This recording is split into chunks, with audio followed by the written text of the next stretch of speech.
Hi hello friends, Ayodhya tour Vizag నుంచి ఎలా వెళ్ళాలో చూద్దాం రండి. వైజాగ్ నుంచి ఏపీ ఎక్స్ప్రెస్ రోజు బయలుదేరుతుందండి 8 గంటలకి. 6 గంటల జర్నీ పడుతుంది. ఢిల్లీ నుంచి ట్రైన్స్ బస్సెస్ అవైలబుల్గా ఉంటాయి. ఢిల్లీ నుండి 12 గంటలు పడుతుంది జర్నీ. కొత్తగా కట్టారు అయోధ్య రైల్వే స్టేషన్. ట్రైన్ దిగేగానే మనకి ఆటోలన్నీ చాలా అవైలబుల్గా ఉంటాయండి సరియు నదికి వెళ్ళడానికి.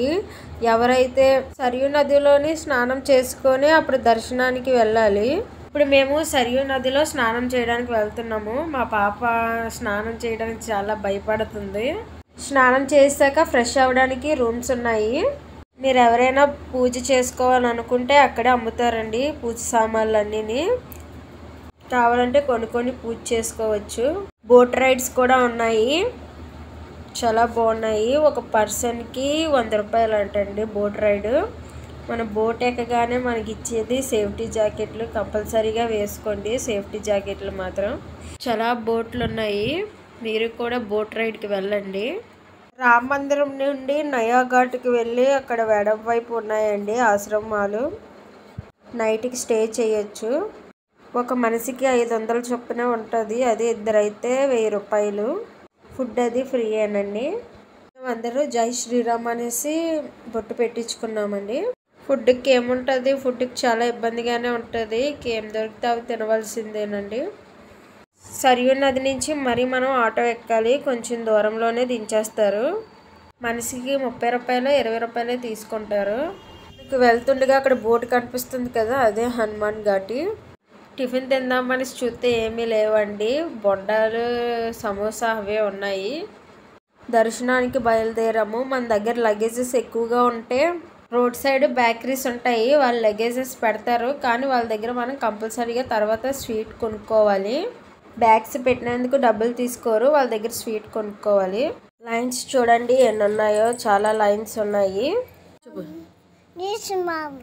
ఫోన్స్ అయ్యి లోపలికి ఏమీ అలా ఉండదండి, అన్నీ లాక్ రూమ్లో పెట్టేయాలి. కొన్ని ఫొటోస్ అలా తీసుకున్నాము. బాలరాముడి దర్శనం కంప్లీట్ అయిపోయింది. ఇప్పుడు హనుమాన్ ఘాటి వెళ్ళాలి. ఇక్కడ నుంచి ఆటో కట్టించుకుంటే 20 రూపాయలు తీసుకుంటారు మనిషికి. హనుమాన్ ఘాటి మంగళవారం వెళ్ళామండి. చాలా రష్గా ఉంది. మీరు ఎప్పుడు మంగళవారం ప్లాన్ చేసుకోవద్దు. దేవుని కూడా చూడలేనంత రష్గా ఉందండి. హనుమాన్ దర్శనం అయ్యేటప్పటికి మాకు 1 గంట అయిపోయింది. మన సైడ్ ఫుడ్ ఎలా ఉంటుందో టేస్ట్ అలా ఉంది.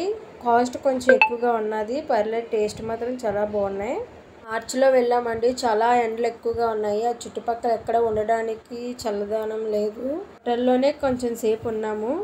భోజనం చేసి బయలుదేరాము దశరథ మహల్కి. 2 అయ్యింది టైము. 2 గంటలకి గుడి క్లోజ్ అయ్యే ఉంటుంది. మరి 4 గంటలకు ఓపెన్ చేస్తారని అందరూ బయటనే కూర్చున్నారు. చెట్లు నిండా కోతులే ఉన్నాయి. ఇది బయటని గేట్ వేస్తారు చూడండి, అందరు ఎలా కూర్చున్నారు. ఈ మొత్తం రూమ్స్లా ఉంటాయి. 3:30కి 4కి అలా ఓపెన్ చేస్తారండి టెంపుల్స్. కవర్తో ఏవైనా పట్టుకున్నట్టు చూసాయా, ఇక మీదకి ఎగిరేస్తాయి. చాలా జాగ్రత్తగా ఉండాలి. దర్శనంకి ఫ్రీ అనండి, టికెట్లు అవి ఏమీ లేవు. రాముడు బాల్యం అంతా దశరథ మహల్లోనే జరిగింది.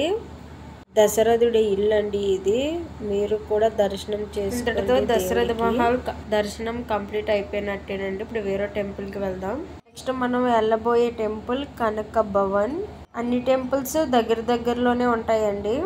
ఇంకా చిన్న టెంపుల్స్ అన్నీ ఉంటాయి. ఎంట్రన్స్ అండి చాలా బాగుంటుంది. కనక భవన్ లోపల మొత్తం హరే రామ అనేసి రాసి ఉంటాయి.